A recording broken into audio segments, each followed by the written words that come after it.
The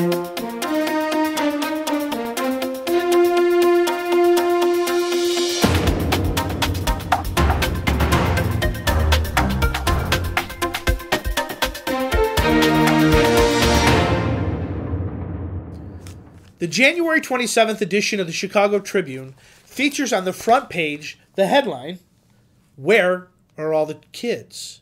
The paper reports that the number of kids under 10 years old has dropped in Chicago and in Illinois overall. That means fewer workers to replace retirees and replenish pension funds as the population ages. Just two days earlier, a large group assembled in our nation's capital in Washington, D.C. The group, numbering over 500,000 people, marked the 40th anniversary of Roe v. Wade with peaceful assembly and march. This Supreme Court ruling, issued on January 22, 1973, has led to the slaughter of nearly 60 million unborn babies. So, where are all the children? The answer is obvious. They were killed by their parents under the notion of choice. They're not here. Nearly 60 million Americans and the children and grandchildren they would have delivered into this world had they been allowed to grow up will never pay taxes or contribute to Social Security. The Chicago Tribune is right to be concerned. We should all be concerned. Yet, we are not without hope. Dr. Charmaine Yost, leader of the pro-life group Americans United for Life, recently wrote about the coming collapse of the abortion lobby. Dr. Yost observed that the big abortion lobby has not been successful using the idea of choice to impose abortion.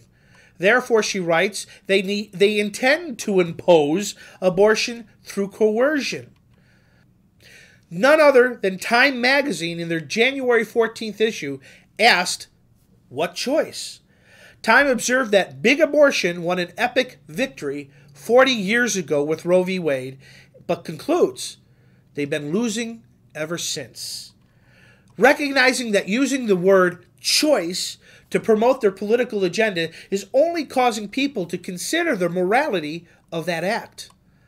Abortion activists have now decided to market their poison as fundamental health care for women.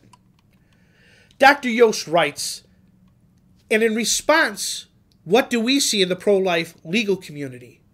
The number one piece of model legislation requested from our legal team is the one that assists in defunding the abortion industry. Following closely after is the model that reinforces rights of conscience.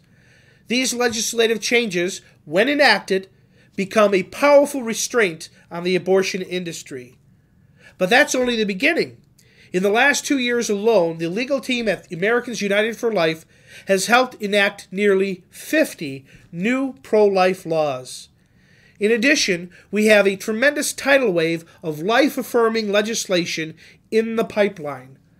Notably, over the past 2 years, we had 2,500 requests for our model legislation, and our legal team was at work in 39 states. So, we must not grow weary in the fight. There is reason for hope. Let's resolve to take action this year, inspired by Martin Luther. He wrote, "If I profess with the loudest voice and clearest exposition every portion of the truth of God, except precisely that little point which the world and the devil are at that moment attacking, I am not confessing Christ, however boldly I may be professing Christ. Where the battle rages, there the loyalty of the soldier is proven, and to be steady on all the battlefield besides is mere flight and disgrace if he flinches at that point." Amen.